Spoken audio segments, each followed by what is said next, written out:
이 방주가 아라랏산에 머물렀다는 말씀이죠.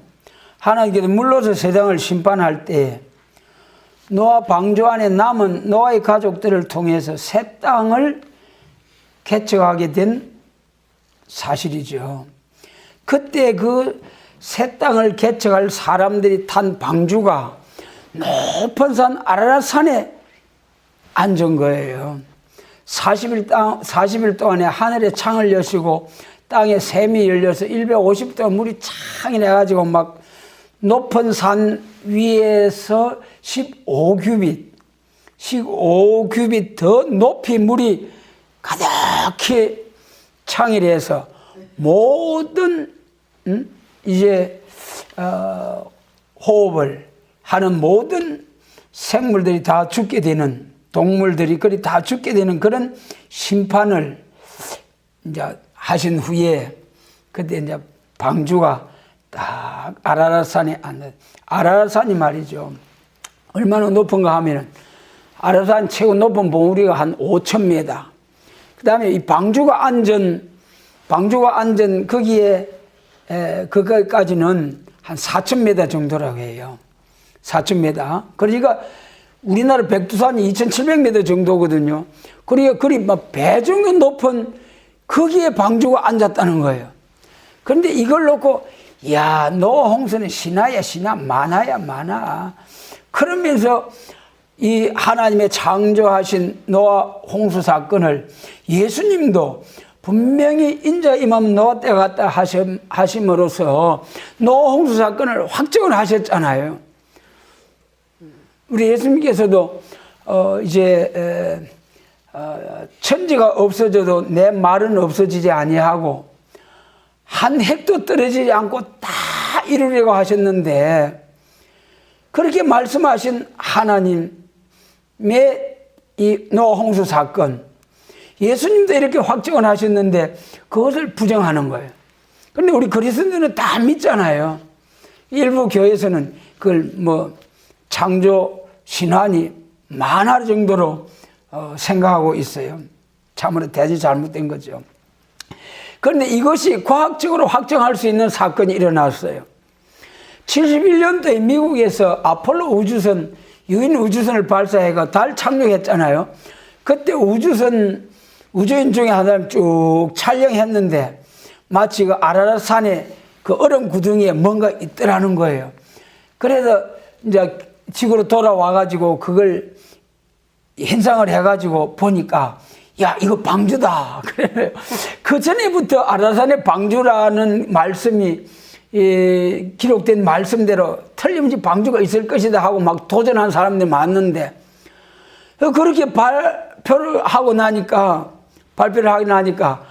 탐험가들이 막 용기 있는 사람들이 올라가가지고 막 두드리 파가지고 나무를 툭 잘라가지고 내려왔어요. 메고 그걸 가지고 임업연구소에 유명한 곳에 3곳에 탁탁 보내서요.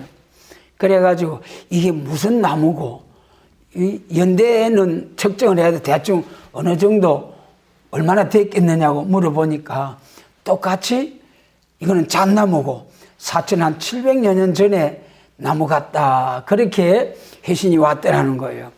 그리고 얼마나 참 성경 말씀이 과학적으로 확정이 된 거죠.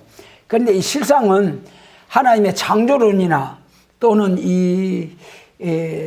하나님을 창조론을 믿지 아니하는 무신론 진화론자들이나 이 둘 다 과학이라고 할 수는 없어요. 과학이라는 것은 확실히 증명을 해 보여야 그게 과학적이라 할 수 있지 않습니까? 그런데 이 창조론 이것도 우리가 하나님 이거 창조하는 거 새로 한번 해가 보여주이소, 과학적으로 증명하게 해주이소 불가하거든요.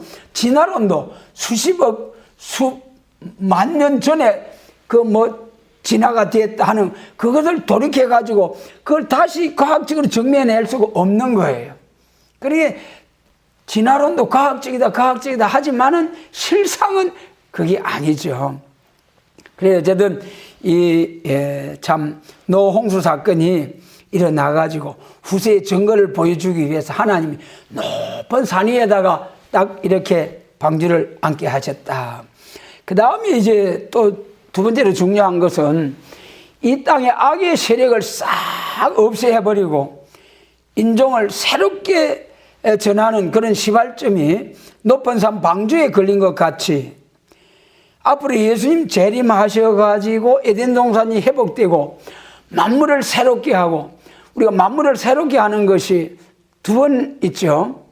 이사야 65장에 보면 17절 이하에서 보라 내가 만물을 새롭게 하노라 그러면서 사람의 소환이 나무의 소환과 같고, 그렇게 쭉 말씀하시면서 에덴 동산이 회복된 지상 낙원을 예수님이 통치하실 그 나라를 새하늘과 새 땅이라고 말씀하시면서 하셨어요. 그 다음에 또 이제 계시록 21장에 가면은 만물을 새롭게 하노라 그랬어요.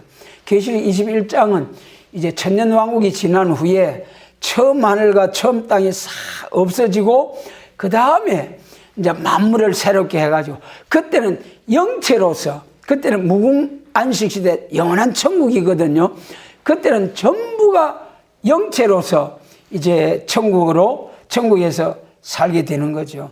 그러니까 예수님이 재림하셔가지고 세상 나라가 우리 주와 그 그리스도의 나라가 되고, 계시록 5장 9절로 10절처럼 저희로 피로 사서 하나님께 드리시고 저희로 땅에서 우리 하나님을 위하여 나라와 제사장을 삼으셨으니 저희가 땅에서 왕노릇 하리로다 그래 하셨어요.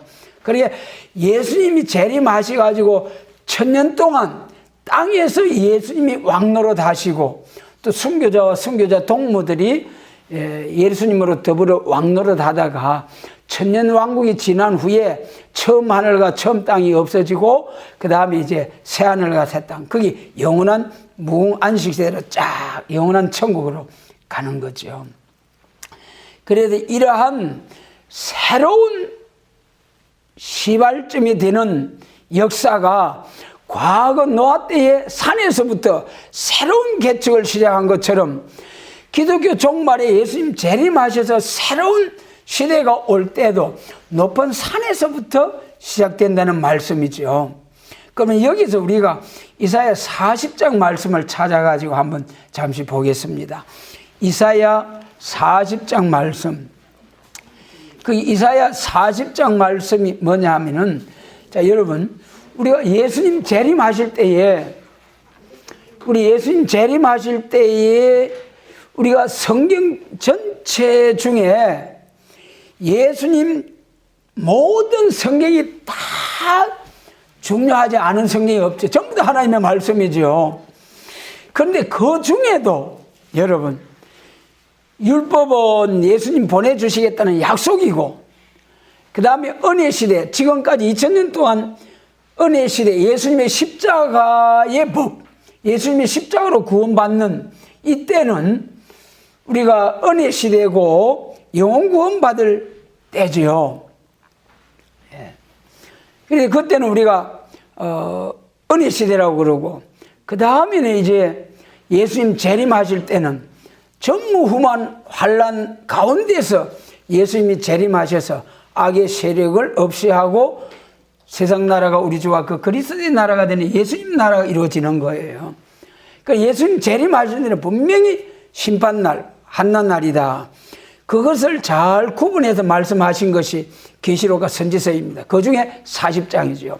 그러므로 계시록은 온 세계 교회가, 모든 교회가 계시록은 예수님 재림하실 때 이후에 마땅히 될 예언의 말씀이라는 것은 부인할 수가 없습니다. 다 인정을 하는 거죠. 예수님 재림할 때 분명히 될 말씀이라고 하신 계시록 10장 7절에 보면은 하나님의 비밀이 그종 선지자들에게 전하신 복음과 같이 이루어진다 그랬잖아요.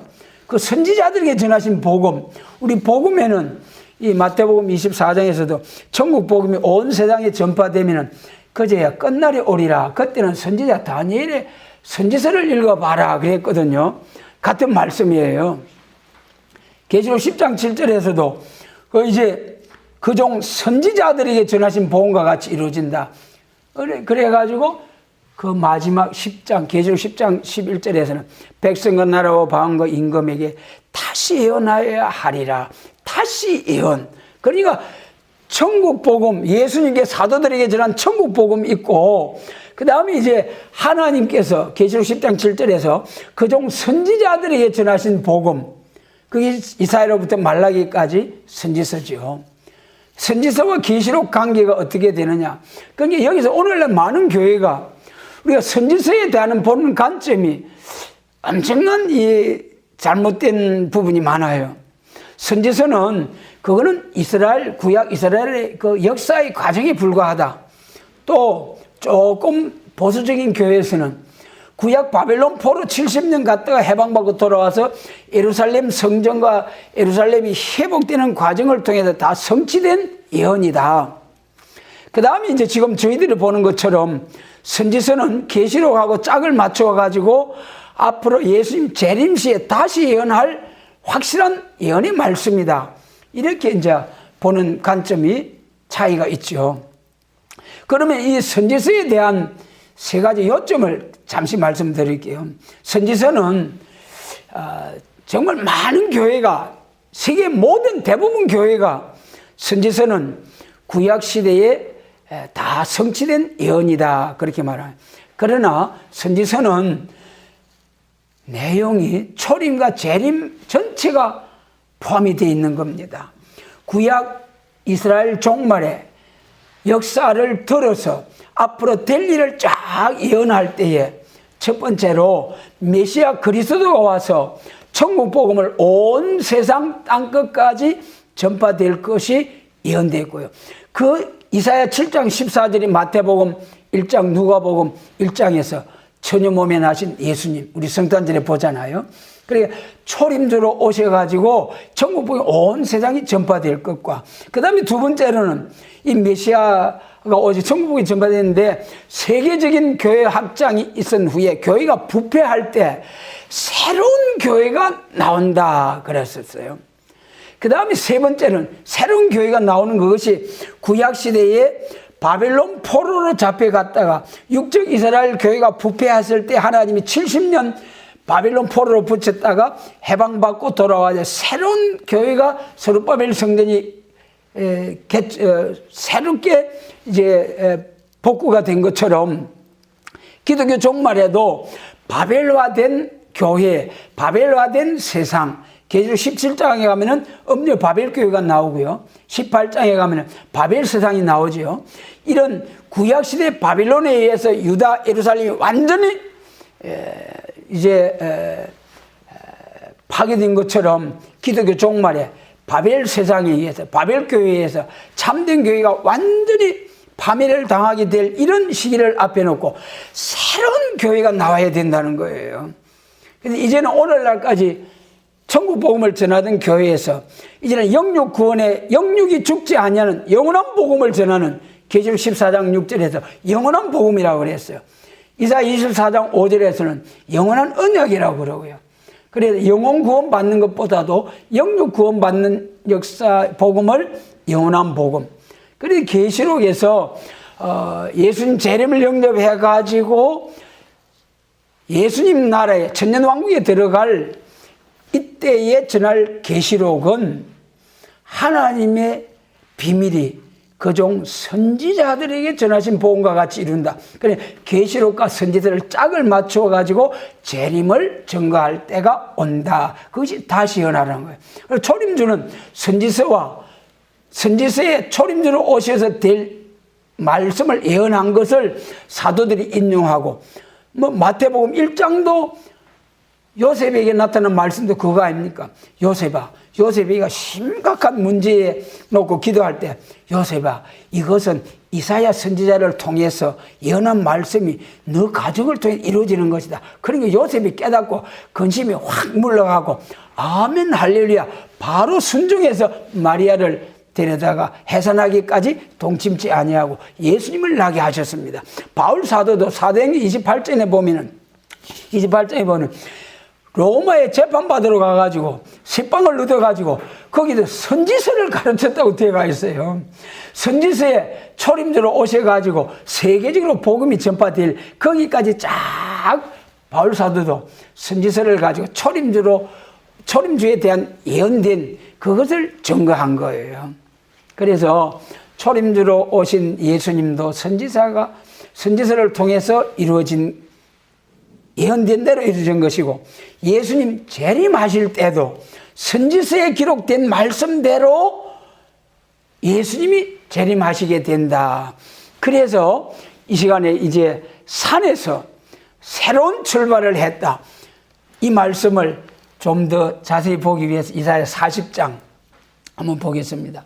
이사야 40장 1절로 2절은 사제의 소식을 말씀하신 거예요.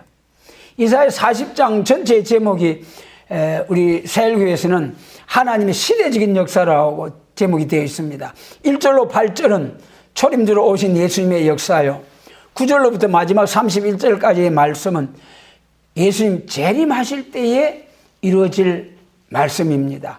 그래서 여기서 40장에서 딱 초림과 재림, 여기 2절에서 내 백성을 위로하라, 너희는 정다이 위로하라, 그러면서 너는 복역의 때가 끝났고 죄악의 사함을 입었느니라. 우리 사죄의 소식, 초림주로 오신 예수님은 사죄의 소식, 우리 죄를 예수님의 십자가로 허물지 않고 무조건적인 용서하시는 주님, 사랑의 주님, 이 사죄의 소식이 초림주로 오신 예수님이 전파하시는데 3절 보세요. 3절, 외치는 자의 소리여 가로되 너희는 광야에서 여호와의 길을 예비하라. 마태복음 3장의 세례 요한의 역사죠. 이 말씀대로 세례 요한이 광야에서 이제 회개하라, 천국이 가까웠느니라, 그렇게 말씀하시면서 예수님에게 다 세례를 주잖아요. 그때 예수님이 세례를 받으시고, 그때 하나님께서 이는 내 사랑하는 아들이여 나의 기뻐하는 자라, 그러고 예수님이 거기 요단강에서 침례를 받으시고 성령이 비둘기같이 이르시고 성부 성장 성령 삼위일체 하나님이 그 현장에 탁 나타난 그 요단강에 그 세례하는 사건입니다.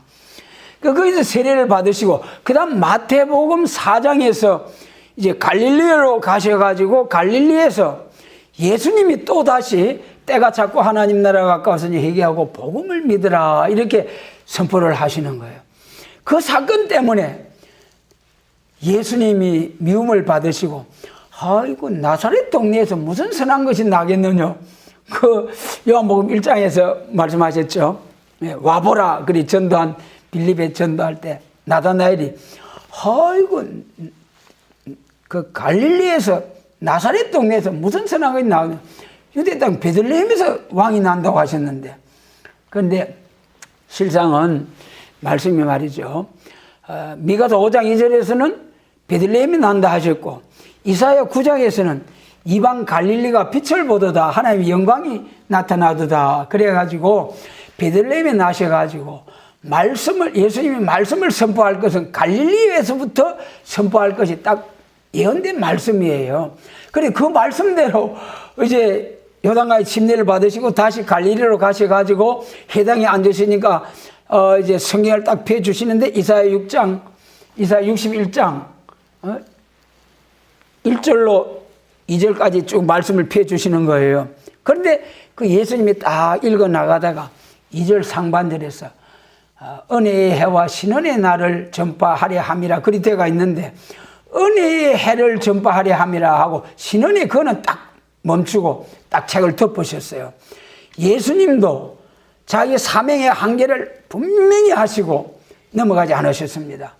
은혜의 해와 신은의 날, 은혜는 초림주로 오신 예수님의 역사고, 그 다음에 신은의 날을 한 것은 원수 갚는 날이에요. 예수님의 재림하시는 데는 저 아벨의 피로부터 하나님의 백성들이 원수들로부터 핍박당한 모든 원수를 갚아주시는, 보수하는 날, 보복하시는 날, 원수 갚아주러 오시는 예수님. 그래서 그 이사야 61장 2절 한 절에서 은혜의 해와 신은의 날, 초림주와 재림주가 딱 되어 있는데 예수님도 초림주로 오신 사명의 한계를 벗어나지 아니하고 은혜의 해 딱 거기서 멈춰가지고 은혜의 해를 전파하려 하심이라. 거기 누가복음 4장에서 딱 그러고 책을 덮으신 예수님. 그랬어요. 그래서 우리가 이 오늘날 이 이 교회들을 보면서 지금 여러 가지 예수님의 재림의 징조들이 나타난 이런 사실을 보면서 참으로 우리가 사명의 차이점, 사명의 한계를 알고 우리 사명은 누가 준다고 했습니까? 사도행전 20장 4절에서 주 예수께서 주신 사명, 바울 사도께서 내가 이 복된 사명을 위해서 나의 생명을 좀 더 귀한 것으로 여기지 아니하노라. 그러면서 막 에베소 교인 장로님들이 예루살렘으로 가면 이제는 죽습니다. 가지 마시오, 가지 마시오. 그래도 나의 사명을 위해 내가 죽어도 가야 된다. 나는 로마도 보아야 한다. 로마도 가도 전도해야 된다. 그래 가가지고 막 실컷 두드려 맞고 막 머리 깎아가지고 삭발하고 그래가지고 기도하고 그래가지고 결국 로마 가서 전도를 하게 됐죠. 우리 사명은 예수님께로부터 오는 거예요. 우리 교회에도 사명이 있습니다. 아까 말씀드린 바와 같이 우리 예수님을 믿는 믿음에 있어서도 초림주를 믿는 믿음, 재림주를 믿는 믿음. 마가복음 3장 16절에 보면 예수께서 산에 오르사 앉으시니 제자리에 사람들이 나온지라 이에 12를 택하시고 거기서 시몬에게는 베드로라는 이름을 주시고 야고보 요한에게는 보아너게 우리의 아들이라는 이름을 주셨더라 그랬어요. 거기 12 제자들 중에 두 사명적인 이름을 주신 거예요. 이걸 우리 그냥 읽고 넘어갈 수가 있기도 하는데 여기 엄청난 비밀이 있다는 거예요. 초림과 재림. 예, 그래서 이제 마태복음 16장에서 베드로 사도께서 예수님께서 사람들 제자들이 물었잖아요. 세상 사람들이 늘 나보고 뭐라 하더노. 그러니까 뭐 선지자 중에 누구 그래. 그럼 너희는 나를 누구라 하느냐? 용기 있는 베드로가 퍼뜩 대답. 주는 그리스도시요 살아계신 하나님의 아들이십니다. 예수님이 너무 기뻐하시면서 맞다 베드로야 이를 내게 알게 하시니는 헬과 육이 아니고 하늘에 계신 내 아버지시니라. 그러면서 뭐라고 했습니까? 내가 이 반석에 내 교회를 세우리니 음부의 권세가 이기지 못하리라. 베드로 사도를 통해서 교회를 세우고 개척한 그 말씀대로 세운다는 말씀대로 요한복음 21장에서도 풀이 죽어가 있는 베드로에게 예수님이 나타나가지고 네가 이 사람들 나를 더 사랑하느냐. 그러니까 내가 주를 사랑하는지 주께서 아니 3번 물어가지고 그래가 베드로 사명을 다시 한번 이제 각인시켜 주시고 그래가지고 그때부터 용기를 얻어가지고 성전하시면서 예루살렘 떠나지 말고 기도해라. 맨날이 못돼 성령을 부어주시니 그 말씀대로 사도행 2장에서 성령 받아고 가장 먼저 나선 사람이 누굽니까? 베드로가 딱 술 취한 사람처럼 해가지고 그래가지고 우리 기독교회사에서 교회의 시작이 사도행전 2장을 보잖아요. 사도행전 2장에부터 교회가 시작했다. 베드로부터 쭉 역사한 거예요. 그러나 사도 요한은 보아너기에 우리의 아들이라는 레자라는 이름을 주셨지만은 우리의 아들 보아너기라는 이름을 부르지 아니하고 그냥 마지막 때까지 요한복음 21장 마지막 때까지 요한아 그렇게 불렀어요. 이건 머물러둔 요한의 사명, 예수님 재림시에 들어서려고 그래가지고 사도 요한을 통해서 준 계시록 이것이 머물러둔 요한의 사명이죠. 그래서 계시록 10장 7절에서 이제 선지자들에게 전하신 복음 여기서 이제 여기 6절로 7절로 8절에 베드로 사명이 나오거든요.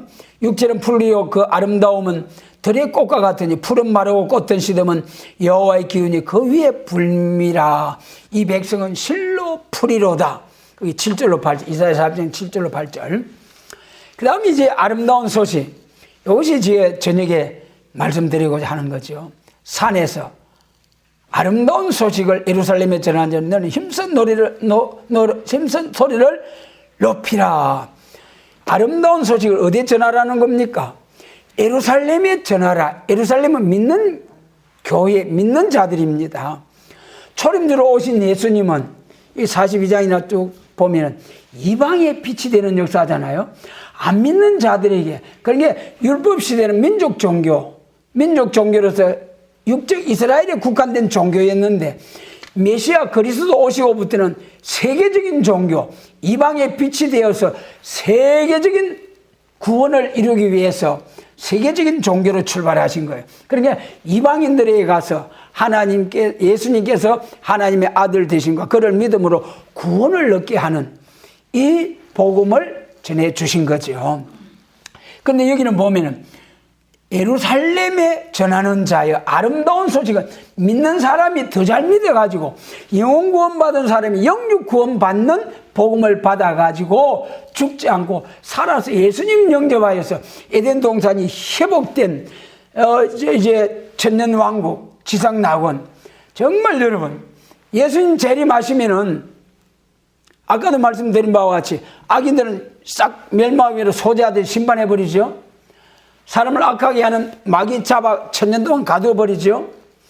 저주받은 땅 로마서 8장처럼 저주받은 만물들도 썩어지며 종로로 된다 해서 해방을 받아서 예수님 만왕의 왕으로 모시고 계시록 7장에 있는 말씀처럼 네가 고생했다 하면서 예수님께서 눈에서 눈물을 씻어주시는 그런 사랑의 주님, 어려운 통치가 이럴 때 얼마나 참 행복하겠어요. 이것을 재림에 관한 이 소식을 전해주는 것이 아름다운 소식이라는 거예요, 여러분. 물론 죽어서 천당 가는 것도 아름다운 일이죠. 지옥 가는 것보다. 성경 전체가 구원의 복음, 구원의 약속 전체가 아름다운 소식이죠. 그러나 구분해서 보면 율법시대, 은혜시대, 예수님 재림, 환란시대 이렇게 구분할 수 있듯이 초림과 재림을 구분해 놓고 보면은 사제의 소식이 있고 천국 복음이 있고 아름다운 소식, 영육 구원에 영원한 복음이 있다. 이렇게 해서 아름다운 소식이다. 그런데 여기 보면은 아름다운 소식을 시온에 전하는 자에 너는 높은 산에 오르라 그랬어요. 높은 산에 오르라. 힘써 소리를 높이라. 두려워 말고. 그 다음에 보면은 10절에 보라 주 여호와께서 장차 강한 자로 임하실 것이요 친히 그 팔로 다스리실 것이라. 여러분, 지금은 영적으로 우리 예수님께서 통치하잖아요. 보좌 우편에도 우리를 위해서 졸지도 않으시고 주무시도 아니하시고 대언기도 하시는 우리 주님, 그 사랑과 그 은혜가 얼마나 감사한지요, 여러분. 그러므로 우리 예수님만이 우리의 신앙의 대상자가 되십니다. 죽은 자 가운데 부활하셔가지고 보좌 우편에서 다 우리의 기도를 2000년 전에 사람들이 그 기도도 들어주시고 지금도 들어주시고 앞으로도 살아계셔도 우리의 기도를 들어주시, 이런 자야만, 이런 분이야만이 우리 신앙의 대상자가 될 수 있지. 죽어가지고 무덤 자랑하고 썩어져 있는 그런 사람이 신앙의 대상자가 될 수 없다는 거예요. 우리 신앙이라는 게 뭡니까? 우리가 저주받고 타락하고 연약한 우리 인간들이 전능하신 하나님께로부터 오는 하나님의 은혜를 힘입어서 전능하신 하나님을 믿고 그 하나님께로부터 오는 완전한 것을 받아가지고 우리가 완전한 인격을 이루어서 천국에서 하나님과 영원 무궁토로 함께 사는, 이것이 참된 복음이고 신앙입니다. 예수님 밖에 우리의 구주가 될 수 없는 거죠. 그래서 이게 장차 강한 자로 오실 때, 친히 다스리는 주님으로 오실 때, 이 아름다운 소식의 복음은 어디서부터 했습니까? 산에서부터. 그리고 여기 3절하고 9절하고 비교가 되죠. 3절이 광야에서, 진짜 광야에서, 유대 광야에서 외쳤다면 이 산도 진짜 산으로 봐야 된다는 거죠. 뭐 우리 성경을 상징적으로 봐야 할 때도 있습니다만은, 그러면 여기서 우리가 산에 대해서 몇 가지로 또 이제 구분해서 볼 수가 있어요. 산, 시련의 산을 말씀한 것이죠. 이사야 52장에 보면 아름다운 소식을 보아하고 산을 넘는 자들의 발이 어찌 그리 아름다운고, 이 아름다운 소식을 가지고요, 오늘 천하 교회가 모두 다 이 세일의 역사 말하면 정죄하면서 막 두드리 잡으려고 하잖아요. 그래서 참 무시함을 당하고 멸시함을 당하고, 물론 지금까지 아직 뭐 완전한 교회가 있습니까만은 마찬가지로 우리 세일교회들 중에도 자체적인 모순을 안고 있는 부분들도 있어요. 여러 가지, 여러 부분에서 뭐 아주 좀 이상한 소리를 하는 그런 세일교회들도 있어요.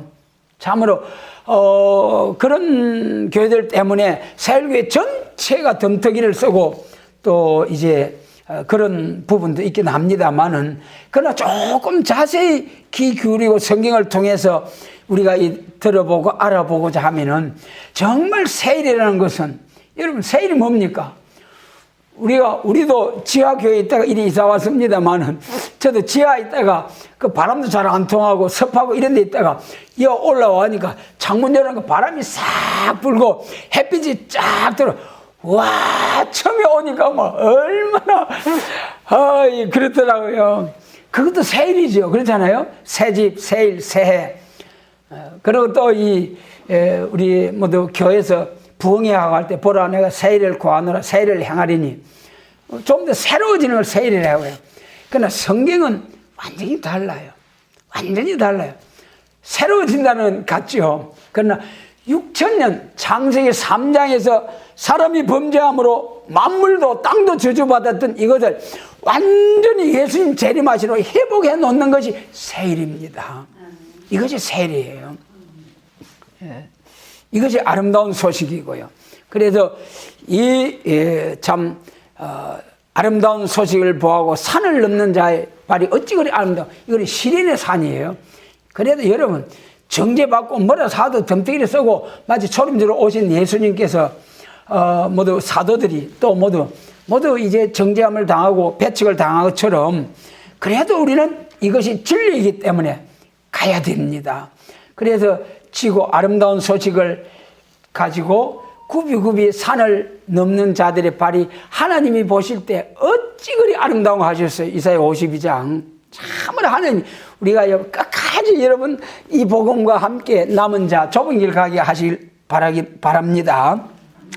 그 다음에 또 산은 이제 세력의 산을 말씀하시죠. 예레미야 52장에서 큰 산아, 이제 나 여호와 말하는 온 세계를 멸한 멸망의 산아, 보라 나는 네 대적이라. 이 바빌론이 예루살렘을 꽉 멸망시켜버리고 시드기가 눈을 꽉 빼버리고 두 아들 죽여버리고 막 완전히 예루살렘 유다를 멸해버렸잖아요.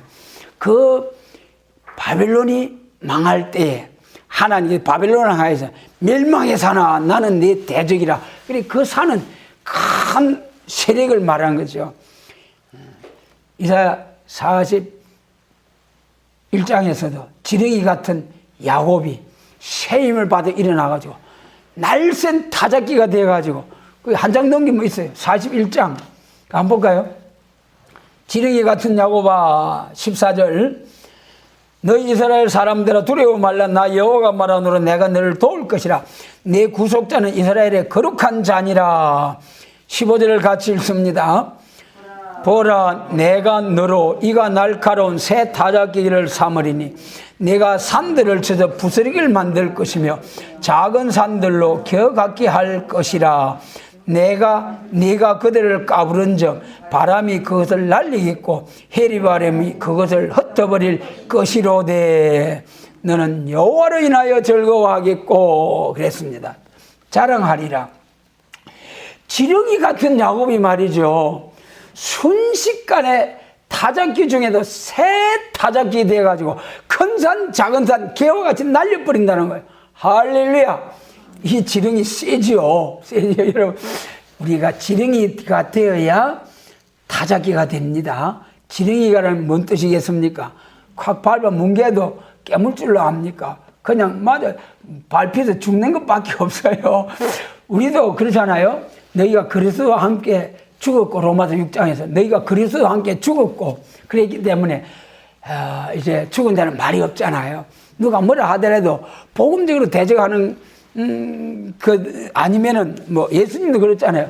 막 와서 막 거짓 증인들이 대적해서 한 말씀도 안 하다가 나중에 대제사장이 있다. 네가 전능자의 아들이냐? 그때는 그래 맞다.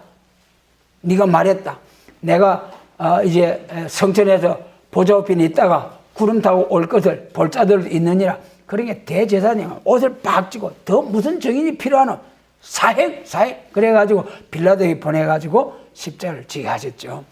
그래서 여러분, 우리도 여기 지렁이 같은 인격이 이루어졌을 때에 그때 하나님이 인정을 하셔가지고 날카로운 새 타작기가 되게 하셔서 큰 산 작은 산 개와 같이 날려 큰 산 작은 산 세력의 산이에요.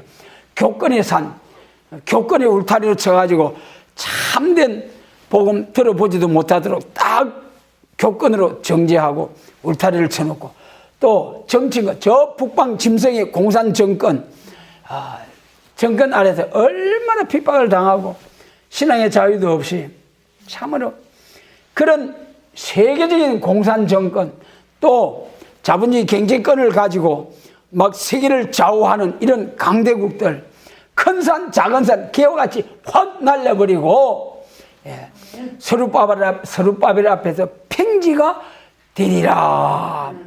스가랴 4장 큰 산아 네가 무엇이냐, 네가 서룻바벨에서 평지가 되리라. 개와같이 날아가 버려. 그것이 이제 다니엘서 2장 45절에서도 철과 진흙이 막 섞일 때에 그때 하나님이 한 나라를 세우는 거예요. 철과 같은 공산주의, 흙과 같은 자유민주주의. 자유민주주의가 참 물렁하잖아요. 공산주의 비하면은.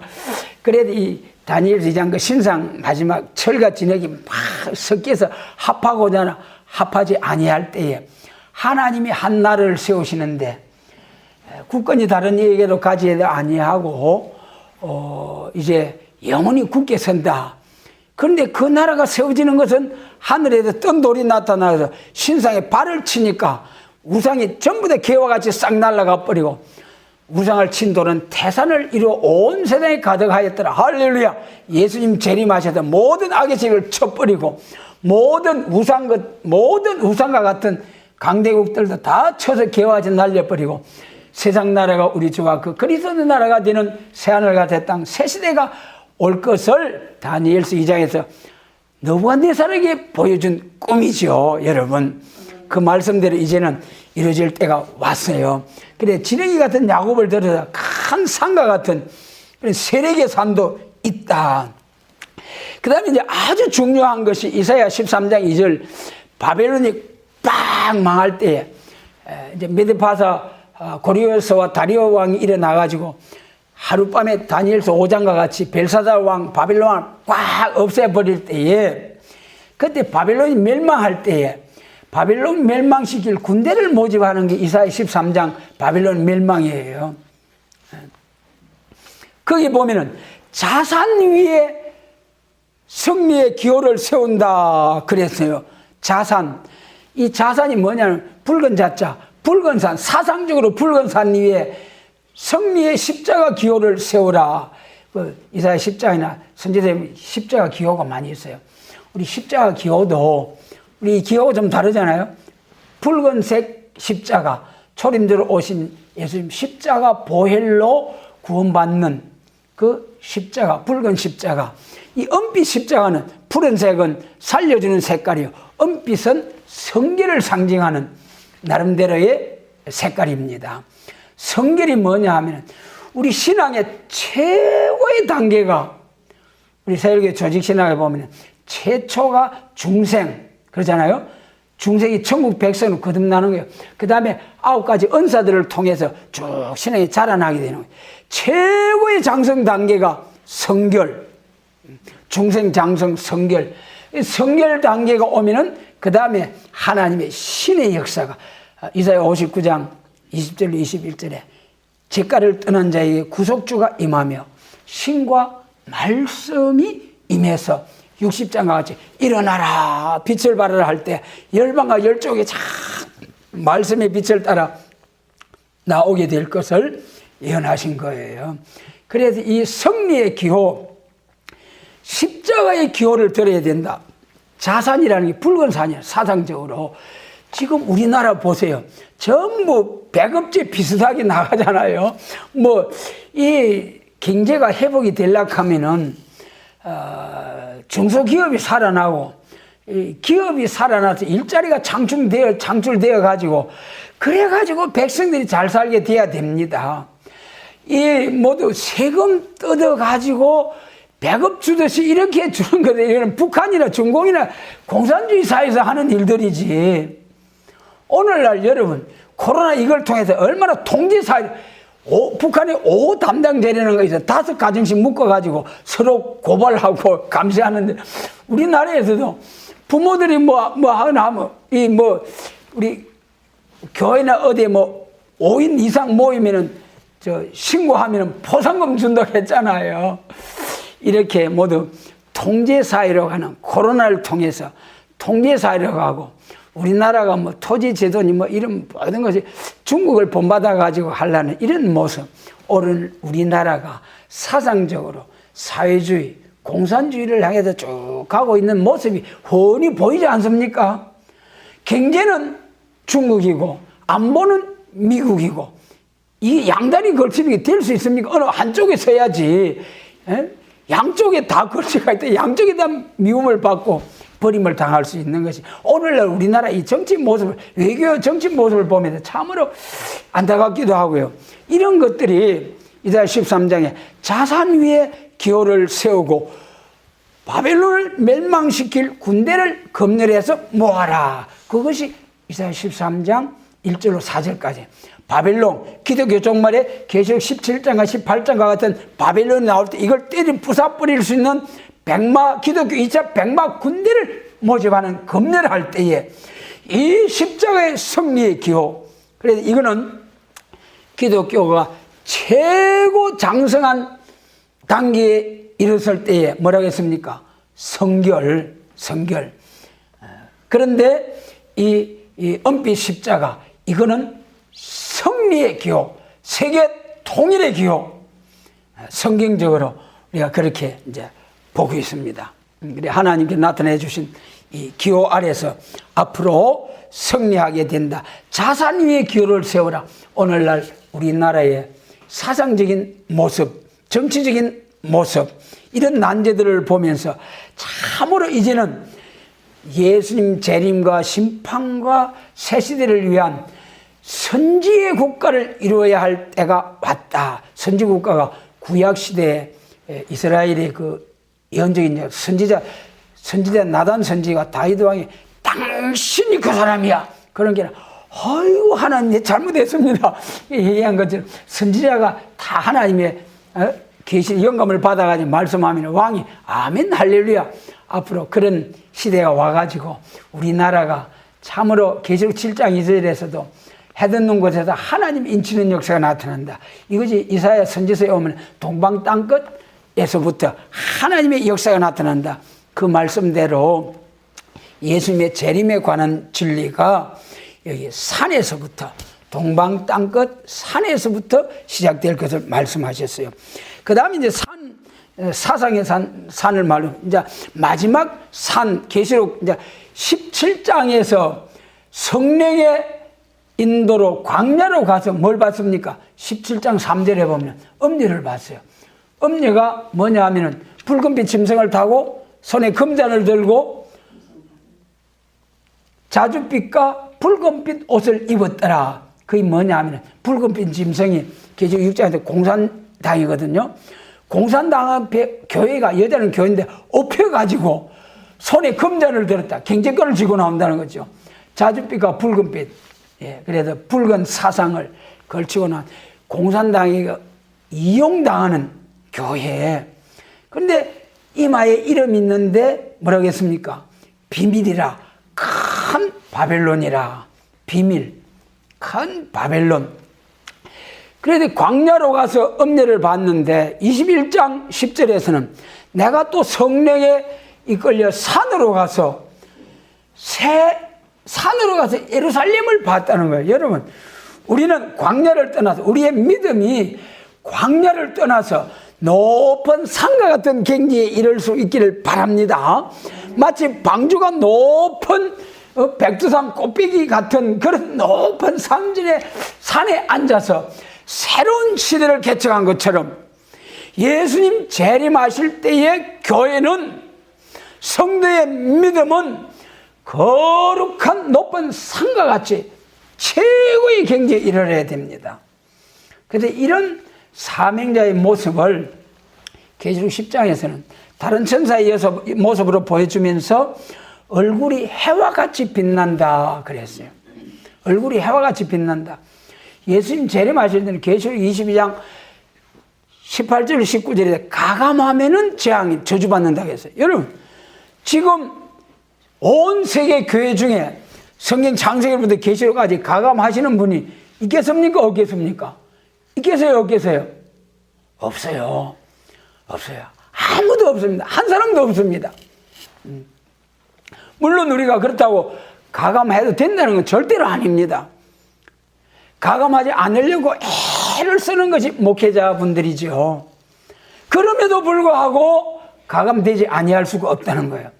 가감되지 아니한 분이 계시다면은 두 사람 있으면은 두 증인, 계시록 11장에 두 증인, 1260을 예언하게 되는 날이 오는 거죠. 그러나 핵심 진리는 가감되면 안 되죠. 초림대로 오신 예수님을 증거할 때 십자가의 진리가 사도신경으로 신앙 고백하는 그 진리에서 벗어나면 우리가 안 되죠. 심지어 사도신경을 갖다가 동정녀 마리아에 나시고 그걸 갖다가 뭐라고 고치는 줄 압니까? 여자에게 나시고, 여자로 하면 뭡니까? 결혼한 여자도 여자, 처녀도 여자. 결혼한 여자를 통해서 난자는 구주가 될 수 없잖아요. 원죄 아래 났기 때문에.